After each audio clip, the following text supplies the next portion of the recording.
دوای ڕیفراندۆم و دەرەنجامەکانی ڕیفراندۆم ڕێگا سەرەکیەکانی نێوان هەولێر کەرکووک هەولێر مەخمور داخراوە. هاوڵاتیان بە ڕێگای لاوەچی و دوور دەگەنا و شوێنانە.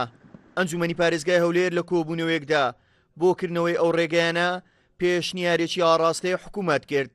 پێشنیارەکە بەرز دەکەینەوە حکوومەتی هەرێمی کوردستان لە ئێستادا ئەو ڕێیانە خەڵکانی ئێمە لە ڕێی ئەو ڕێیانەدا زۆرمانی دەبن چکە ڕێیەکە بە تەواوی دانەخراوە.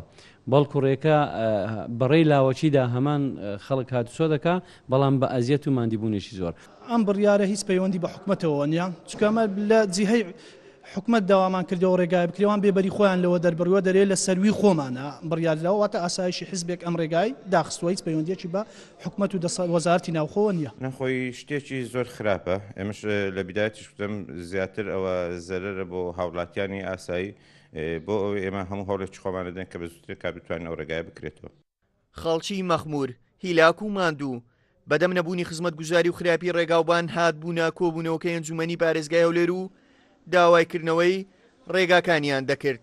ئەزیەت و ئازارەکە تەنها لە سەرشانی خەڵکە هەژارەکەیە و نەبی ئەو ڕێگەی کە داخرای برین کە بە قەتعی داخرایە ئەوەی کە بیانووی پێشڕەوی هێزە عێراقیەکان هەیە. نمونەی زۆر بەسیط لەو ئەفتەی ڕابردوو ئافرەتەکە مامۆستایە وەکو مامۆستایە کە هات سوتا گەیاندیانە هەولێرە دکتۆر پێگوت بوو زۆر تاخیرتان گەیاندێ.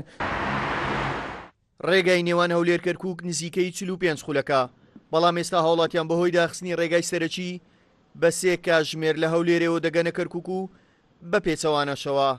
ڕێگای نێوان مەخمور هەولێریش 40 خولەکە بەڵام هاوڵاتیان بە 2 سعات لە هەولێرەوە دەگەنە مەخمور. هاوکار عەبدوڕەحمان، کورسات نیوز، هەولێر.